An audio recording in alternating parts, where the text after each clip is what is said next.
babashutse ko abakozi b'Imana bagira imigisha, barabibabeshya, namwe murabyemera, bababwira ko bashaka kubaturaho umugisha ukabafata. Nawe wizera ko izina umukozi w'Imana, iryo zina iryo ari ryo ryose rishobora kukuzanira umugisha. Hari n'umukozi w'Imana wagutera umuvumo n'uwo wari ufite bikikuba nka 7. Iyo aba bakozi b'Imana bari bafite umugisha, bafite aho babitse, nta muntu tutaha umugisha. Wazajya ureba uwakugiriye neza ugahita umuha umugisha, wareba uwakugiriye nabi ukamuha ku muvumo, wabona bene wanyu ukabaha ku mugisha.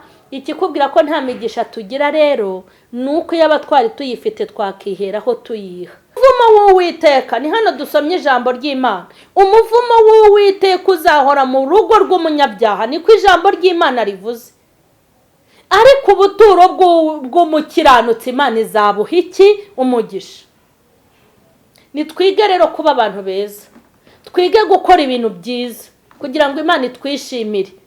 Twige kubaho mu buzima dufata ibishimwa tubikure mu bigawa. Ndabashuje mu izina rya Yesu Kristo w'i Nazareti, amahoro y'Imana nabe muri mwe. Ni kuri Mama Charlene Official, aho tugiye kureba ijambo ry'Imana. Tugiye kureba ijambo ry'Imana mu Migani ibice 3:33 haravuga ngo umuvumo w'Uwiteka uhora mu rugo rw'umunyabyaha, ariko ubuturo bw'umukiranutsi abuha umugisha. Amen. Imana nibahe umugisha. Ndabashuhuje, mumaze kumva ijambo ry'Imana, ariko mbanje kubahobera mu izina rya Yesu, abari mu Rwanda ndetse no mu bihugu by'abaturanyi no mu ahandi hantu hatandukanye aho munkurikirana. Iri ni ijambo ry'Imana dushaka kuganira. Ndashaka kubwira abantu ngo umuvumo w'Uwiteka uhora mu rugo rw'umunyabyaha, ariko ubuturo bw'umukiranutsi Imana ibuha umugisha. Imana nibaha umugisha. Aha hantu hari ikintu ushaka gusobanurira abantu basenga basaba umugisha Imana, n'abantu musenga mwirukana umuvumo. Ni imivumo n'inyatsi n'ibiki. Nushaka ko umuvumo ukuvira mu rugo, ikintu uzakora si ugusenga ngo umuvumo ugende, ahubwo no kwirukana ibyaha. Iki kintu narakitegereje mbona muragishaka kandi muragikeneye. Iri ni ijambo rya nyir'ijambo, iri ni ijambo ry'Imana, iri ni ijambo ridakosorwa, iri ni ijambo ryahumetswe n'abantu, ryanditswe n'abantu bahumekewemo n'umwuka w'Imana. Iri ni ijambo ry'inyangamugayo, ni ijambo ry'ukuri, kandi iri ni ijambo, ni ubutumwa bwiza bwaturutse ku Mana. Tumaze gusoma ijambo rivuga ngo umuvumo w'Uwiteka uhora mu rugo rw'umunyabyaha, ariko ubuturo bw'umukiranutsi Imana ibuha umugisha.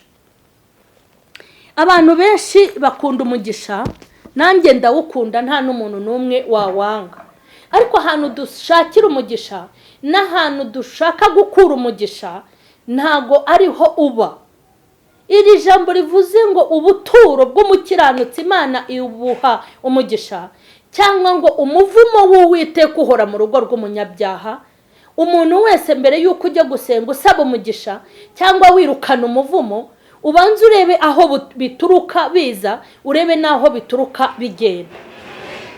Ubu ngubu ba bantu bacu bakweduye ibifu, bafite ibiraka byinshi cyane ndetse biri no kubinjiriza amafaranga byo gusengera abantu ngo babone umugisha.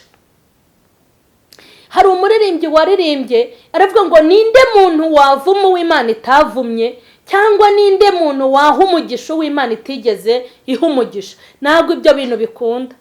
Nta muntu wagusabira umugisha kandi ukwiye umuvumo, nta n'umuntu wakuvuma kandi ukwiye umugisha. Ibyo ni ibintu byanditse kandi byikora. Muri aka kanya rero kwirukana umuvumo, nta muntu n'umwe udasenga ngo umuvumo umuveho. Nta n'umuntu udasenga ngo umugisha imuze uze kuri we. Dufite abatubuzi birirwa babarya amafaranga y'ubusa. Hari n'ukuntu noneho mwabigize ibintu by'imikino, uhura n'umuntu ngo yombonye umukozi w'Imana reka mukureho umugisha. Kuba umuntu yitwa umukozi w'Imana akabwiriza cyane bisobanutse, ndetse akaba afite amateka mu murimo w'Imana, ntago ari byo bivuze ko yagusabira umugisha ngo uwuhabwe kandi utawemerewe. Ibintu byinjiza umuvumo ni ibyaha, kandi ibintu biza n'umugisha ni ukugira ubuturo buzwi n'Uwiteka kandi butari mu ibyaha, ukabaho ubuzima butari mu ibyaha. Nta kibuza igihe cyose uzaba ukora ibyaha, iwawe ubuzima bwawe buzaba burimwo umuvumo, kandi igihe cyose uzakora ibyiza uzaba utandukanye n'umuvumo, uzaba uri kumwe n'umugisha. Sina ngombwa ko bawugusabira, umugisha urakorerwa, kandi n'abantu bavumwa nabo baba babikoreye. Ahubwo igikenewe ni iki? Kura ibibi mu nzira unyuramo, ukura ibibi mu buzima bwawe bwa buri munsi, kura ibibi mu rugo rwawe, ukura ibibi mu mutima wawe, ukura ibibi mu bikorwa byawe. Sindi bujye muri detaye z'ibibi ukwiye gukuraho, kuko ibibi turabizi n'ibyiza turabizi. Igihe cyose rero uzabaho mu buzima bw'ibyaha, ujye umenya neza ko womatanye n'umuvumo, kandi uwo muvumo nta mupasiteri uzawugukuriraho, nta masengesho menshi azawukuraho, nta mukozi w'Imana n'uyu n'umwe uzakuvumura. Ni wowe uzivumura igihe uzaba uri gukura ibishimwa mu bigawa, kugira ngo ukunde uhinduke ube nk'akanwa k'Imana. Babashutse ko abakozi b'Imana bagira imigisha, barabibabeshya, namwe murabyemera, bababwira ko bashobora kubaturaho umugisha ukabafata. Nawe wizera ko izina umukozi w'Imana, iryo zina iryo ari ryo ryose rishobora kukuzanira umugisha. Hari n'umukozi w'Imana wagutera umuvumo n'uwo wari ufite bikikuba nka 7. Hari abantu benshi batanga amafaranga menshi kugira ngo babasabire umugisha, mukayaha abantu njya mvuga ngo bakweduye ibifo byabo, yarangiza akagusengera akaguca n'amafaranga ati gusengera umuvumo ukuveho. Ariko bene data, iyo abakozi b'Imana bari bafite umugisha, bafite aho babitse, nta muntu tutaha umugisha. Wazajya ureba uwakugiriye neza ugahita umuha umugisha, wareba uwakugiriye nabi ukamuha ku muvumo, wabona bene wanyu ukabaha ku mugisha. Ikikubwira ko nta migisha tugira rero, nuko iyo abatwari tuyifite twakiheraho tuyiha. Ahubwo umugisha uca ku Mana mbere y'uko unzaho. Imana irakwitegereza kuko wayiboneyeho umugisha, yarangiza ikagusukaho iki? Ikagusukaho umugisha. Iyo uguhaye umugisha nawe uhinduka umuhesha w'iki? W'umugisha. Ariko ngewe ku giti cyanjye nta mugisha afite, kuko kugira umugisha ntibabyiga mu ishuri, kugira umugisha ntaho bajya kuwurangura, kugira umugisha nta hantu uturuka. Umugisha uturuka ku Mana honyine.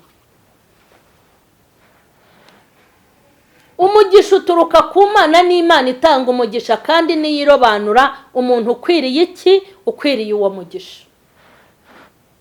Niyo mpamvu mbabwira ngo ntibazongere kugushuka no kukubeshya ngo barakwaturaho umugisha ngo cyangwa baragusabira umugisha ngo imivumo ikuveho, kuko nta muntu ufite ubushobozi bwo kwirukana umuvumo kereka umuntu Imana inyuzemo. Kandi umuntu Imana inyuramo we ntago wamumenya. Ahubwo we ku giti cyawe nukiranuka umugisha uzazi wawe mu rugo, nunakiranirwa umuvumo uzazi wawe mu rugo. Umuvumo w'Uwiteka, ni hano dusomye ijambo ry'Imana, umuvumo w'Uwiteka uzahora mu rugo rw'umunyabyaha, niko ijambo ry'Imana rivuze. Ariko ubuturo bw'umukiranutsi Imana izabuha iki? Umugisha. Nitwige rero kuba abantu beza, twige gukora ibintu byiza kugira ngo Imana itwishimire. Twige kubaho mu buzima dufata ibishimwa tubikure mu bigawa, tuvanguke, tuba abantu Imana ikunda, tuba abantu Imana yishimire. Nibitaba ibyo muzatagangazwa no kwirirwa mujya gusenga ngo musaba Imana umugisha kandi mutawukwiriye. Ni iki kiza n'umuvumo? Nkuko Bibiliya yatubwiye, ubuturo bw'umunyabyaha Imana izashyiramo umuvumo. Ikintu kiza n'umuvumo rero, ibintu biza n'umuvumo n'ibyaha byonyine, kandi ibintu biza n'umugisha ni ibyiza. Nimba ukeneye umugisha, nimba ukeneye umugisha, kora ibyiza. Nimba ukeneye umuvumo, ni ugukora ibibi. aha rero nta muntu uzitambika hagati yawe n'Imana. Ni wowe wenyine ku giti cyawe ugomba gukura umuvumo mu buzima bwawe cyangwa ukazana umugisha mu buzima bwawe. Hanyuma rero uricaye ubaye umubandi mu kazi, ubaye umujura, uri kwiba bosi, uri gufata abantu nabi, uri kurya ruswa. Hanyuma ku kazi byatangira kukuzanira umuvumo, ugahamagara abanyamitwe ngo basengera abantu, hakaza ngo ndashaka watura umugisha mu kazi kanjye. Akazi kawe ubona gakwiriye umugisha, aratura umugisha se hari uwo agendana mu ishakoshi, aratura umugisha se hari uwo bitse mu ikofi, aratura umugisha se harajya kubikura kuri beka, aratura umugisha se akanwa ke gapanzemo umugisha. Umuntu kwaturira umugisha atawugira nuwahe? Ninde wavuma uw'Imana itavumye? Ninde waha umugisha uw'Imana itawuhaye? Urimo urashaka umugisha mu kazi kabamo imitwe, kabamo kubeshya, kabamo uburiganya, karimo kugabanya iminzani, karimo kubeshya no guteka imitwe. Ntabwo ibyo bintu biri bukunde. Uri gushaka umugisha mu rugo rwawe, urugo rudasenga, urugo rutubaha Imana, urugo rudakorera Imana, urugo rusambana, urugo rukuramo inda, urugo rwica impinja, umugisha uravahe? Nta mugisha, barimo kukubeshya. Ngo urashaka umugabo w'umugisha. Umugabo w'umugisha wo kumaza iki? Wowe uri umuvumo, ubwawe wakoze ibikorwa by'imivumo. Mureke mbabwire, nta mugisha ujya mu muvumo, ntibijya biturana biriya bintu. Wowe ubwawe uri inyatsi, n'ubuzima bwawe bugomba kuzamo inyatsi. Ubuzima bwawe ni amanyanga, ubuzima bwawe ni ugutendeka, ubuzima bwawe ni ukubeshya, ubuzima bwawe ni ugukura ibyinyo, ubuzima bwawe ni udukoryo tubi, ubuzima bwawe ni ugusenya ingo z'abandi, ni ugutwara abagore b'abandi, ni ukugusha abakobwa b'abandi, ni ukubakurira amada, ni ukubaha utunini ngo batumire mbere y'uko musambana, ukica butarabona. Ariko ngo ukeneye umugabo w'umugisha, ukeneye umukobwa w'umugisha, ngo ubukwe bwawe buzabemwe umugisha. Nta mugisha uba mu muvumo. Hanyuma ndashaka gusoza nkubwira ngo ntihakagire umuntu ugushuka ngo azagusengera ngo ubone umugisha.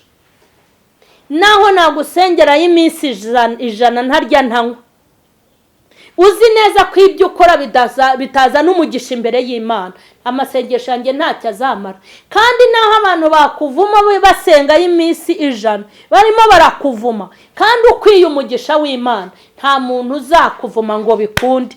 Abashaka umugisha nimwubaha Imana mudacogora, kandi namwe mwirukana imivumo, nimukura ibyaha mu buzima bwanyu. Tugiye gusenga. Imana ikugirire neza, Imana ikwiteho. Mana y'imbaraga zikomeye, Mana y'imbaraga zikomeye kandi Imana y'icyubahiro kizima. Uri umukozi w'umuhanga kandi uri umwami w'abami ndetse w'ibihe byose. Muri uyu mwanya ijambo ryawe riravuze ngo nidukorere umugisha, kandi utubwiye yuko umugisha uturuka mu kiganza cyawe.